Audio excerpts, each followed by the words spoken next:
Perkenalkan, nama saya Nida Santianisi. Saya dari kelas 12 Bahasa 3. Di sini saya akan membuat video cara membuat canang sari. Baik, sebelum ke cara pembuatannya, di sini saya akan menjelaskan sedikit tentang pengertian canang sari dan alat yang diperlukan dalam pembuatan canang sari. Yang pertama yaitu pengertian canang sari. Canang sari berasal dari kata can, nang, dan sari. Can artinya indah, nang artinya tujuan, dan sari artinya inti atau sumber. Jadi, canang sari artinya simbolis alam semesta bagi umat Hindu yang bertujuan dipersembahkan untuk Sang Hyang Widi atau Tuhan. Yang selanjutnya yaitu bahan-bahan pembuatan canang sari. Bahan-bahan dalam pembuatan canang sari itu, bahan utamanya adalah janur. Yang pertama janur, yang kedua porosan. Dalam pembuatan porosan ini juga memiliki bahan-bahan tertentu, di antaranya yaitu daun base atau daun sirih. Daun base melambangkan pemujaan kepada Dewa Wisnu. Kemudian pamor atau kapur. Pamor atau kapur melambangkan pemujaan kepada Dewa Siwa. Selanjutnya yaitu gambir. Gambir gambir atau buah pinang merupakan simbolis atau bentuk pemujaan kepada Dewa Brahma. Dan yang terakhir yaitu bunga. Bunga melambangkan kesucian dan keikhlasan. Bahan selanjutnya dalam pembuatan canang sari yaitu ceper. Ceper dibuat berbentuk segi empat. Di dalamnya ditempel menggunakan 2 potong janur yang dijahit berbentuk tapak darah.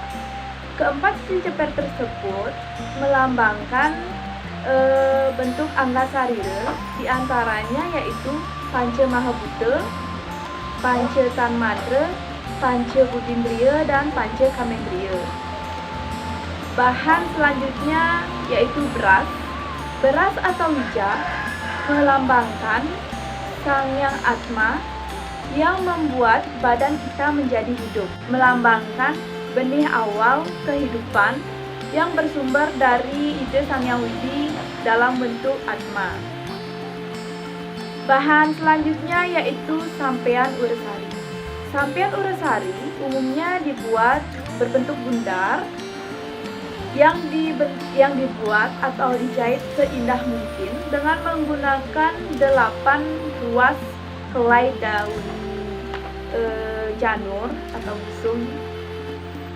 Ke-8 ruas atau 8 helai janur itu melambangkan roda kehidupan, 8 karakteristik yang menyertai setiap kehidupan umat manusia. 8 ruas atau helai ini merupakan bentuk Padma Astadala, yaitu lambang perputaran alam semesta yang seimbang, yang merupakan sumber kedamaian, kesejahteraan, dan kebahagiaan. Yang terakhir yaitu bunga. Dalam pembuatan canang sari kita memerlukan bunga. Bunga yang digunakan merupakan bunga yang tidak sembarangan. Bunga yang digunakan itu harus bunga yang segar dan juga harum. Bunga yang digunakan juga tidak boleh diambil dari kuburan karena bunga itu dianggap kotor atau cutaka. Penataan canang sari dengan bunga itu juga harus sesuai dengan aturan yang ada, sesuai dengan arah mata angin atau Dewata Nawasanga. Jadi arah mata angin yang umumnya digunakan yaitu yang pertama yang arah timur menggunakan bunga berwarna putih yang melambangkan Dewa Iswara. Selanjutnya arah selatan menggunakan bunga berwarna merah yang melambangkan Dewa Brahma. Berwarna merah melambangkan Dewa Brahma. Selanjutnya arah barat menggunakan bunga berwarna kuning yang melambangkan Dewa Mahadewa. Sini kita boleh pakai jepun atau gemitir. Yang selanjutnya yaitu arah utara menggunakan bunga berwarna hitam. Nah, Untuk bunga berwarna hitam ini, kita bisa menggantinya dengan bunga berwarna biru ataupun bunga berwarna ungu. Bisa juga diganti dengan bunga berwarna hijau atau sandar.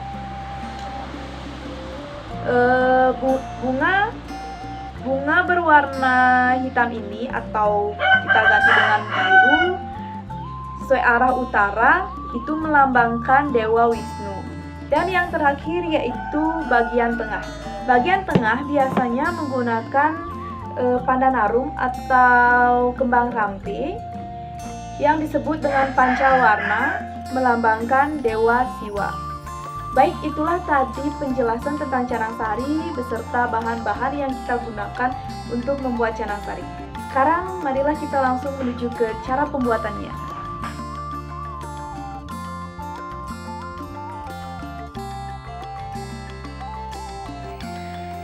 Baik, yang pertama di sini kita akan membuat ceper atau alas canang sari. Jadi kita potong dulu ujungnya, kemudian kita lipat menjadi 4 bagian. Setelah itu kita potong ujungnya lagi dan kita bersihkan pinggirannya atau janur yang berwarna hijau agar terlihat lebih rapi. Kemudian kita garis-garis atau kita potong setengah dari janur. Jangan sampai melewati lidi ya guys. Kemudian kita jahit menggunakan semat di setiap ujung yang telah kita potong tadi agar membentuk persegi atau kotak.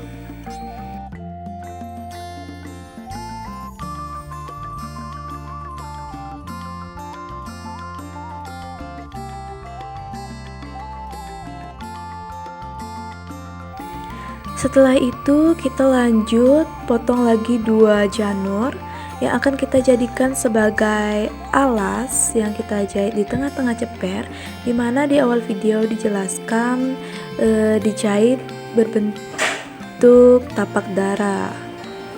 Jadi seperti yang saya lakukan pada video itu bertujuan agar nanti sampean uras sarinya tidak jatuh dan cepernya itu tidak bolong dan kita bisa isi itu dengan beras nantinya. Baik, selanjutnya di sini saya akan membuat sampean uras sari. Di sini saya menggunakan 4 helai janur ya, yang akan nantinya dibagi 2. Kita potong dulu bagian ujung janurnya seperti yang saya lakukan di video. Untuk ukuran panjang pemotongan janur itu disesuaikan sesuai dengan kemauan kalian. Jika kalian ingin membuat sampean uras sari yang besar, maka janurnya akan dipotong lebih panjang. Sebaliknya, jika kalian ingin membuat sampean yang kecil atau biasa-biasa saja, bisa dipotong lebih pendek. Setelah dipotong seperti itu, kita hilangkan lidinya dan bersihkan di pinggirannya yang berwarna hijau itu ya, biar terlihat lebih bagus. Kemudian kita lipat menjadi 2 agar kita mudah nanti menandai, karena di tengah-tengah kita akan potong lagi, tapi jangan sampai putus ya, seperti yang ada di video. Nah itu kita potong seperti itu di bagian pinggir-pinggirnya, kita sisakan di tengah, kemudian kita lipat seperti itu. Nah nantinya setelah dilipat itu, bagian yang hijau dan yang putih itu akan berubah posisi. Yang satunya berada di kanan dan yang satunya berada di kiri. Baik, untuk selanjutnya kita rapikan dulu setiap pinggir janurnya agar terlihat lebih bagus. Apabila pada ujungnya juga kurang rapi, kita bisa potong lagi. Kemudian kita buat seperti bolong-bolong begitu, tapi tidak bolong ya. Istilahnya ditwist guys. Jadi untuk tulisannya itu tergantung dengan ukuran janurnya.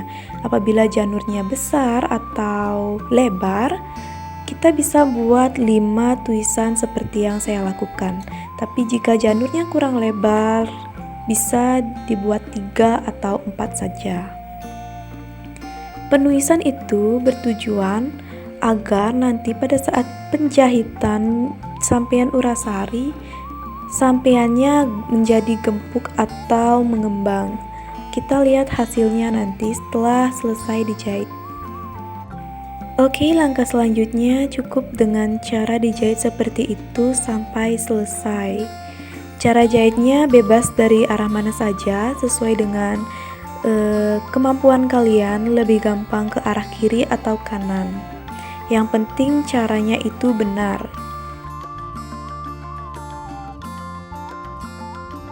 Baik, ini dia hasil akhir dari penjahitan sampian Urasari. Nah, untuk yang tadi bagian di depan itu kita putar bawa ke belakang agar jahitannya menjadi nyambung atau menjadi satu. Nah, itu dia jadinya menjadi bundar ya guys. Jadi seperti itulah akhirnya. Hasilnya seperti itu. Nah, tujuan yang saya bilang di twist-twist itu agar canang sarinya menjadi gempuk seperti itu. Nah, langkah selanjutnya kita akan membuat hiasan atau ukiran untuk sampiannya. Langkah-langkahnya sama saja seperti pada saat kita membuat sampian Urasari, yaitu menggunakan 4 helai daun janur. Kemudian kita potong sama seperti pembuatan sampian. Yang membedakan adalah pada saat nanti tulisannya atau ukiran kita membuat sampiannya.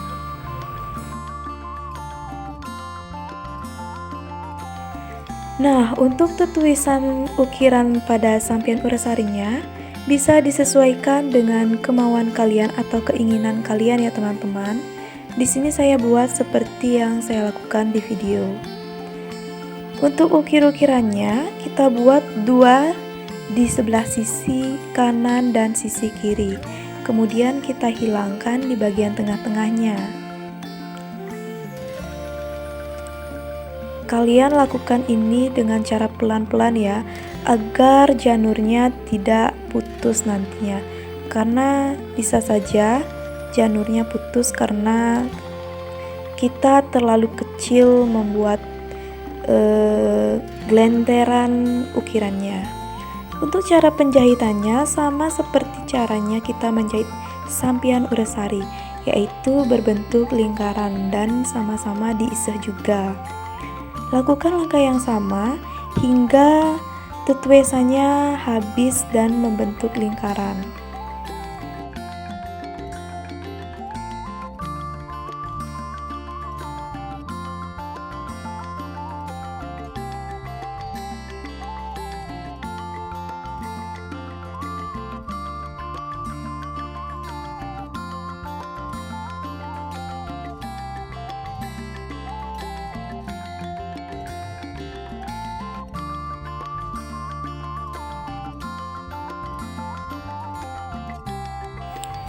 Nah, ini untuk sampian Urasari dan ukir-ukirannya sudah jadi ya teman-teman. Untuk selanjutnya kita isi ceper dengan beras di bagian tengah-tengahnya, kemudian kita tumpuk dengan sampian Urasari. Di atas sampian Urasari atau di tengah-tengahnya kita isi dengan porosan. Porosan adalah bahan utama atau bahan terpenting dalam pembuatan canang sari ya teman-teman. Karena porosan itu melambangkan ketiga dewa, yaitu Brahma, Wisnu, Siwa atau sering disebut dengan Trimurti. Nah, untuk penataan bunganya sudah saya jelaskan di awal, yaitu harus disesuaikan dengan arah mata angin, sesuai dengan warna-warna yang saya jelaskan di awal juga, yaitu putih, merah, kuning, dan hitam, atau dapat diganti dengan berwarna biru atau ungu. Untuk di tengah-tengah saya gunakan pandan harum.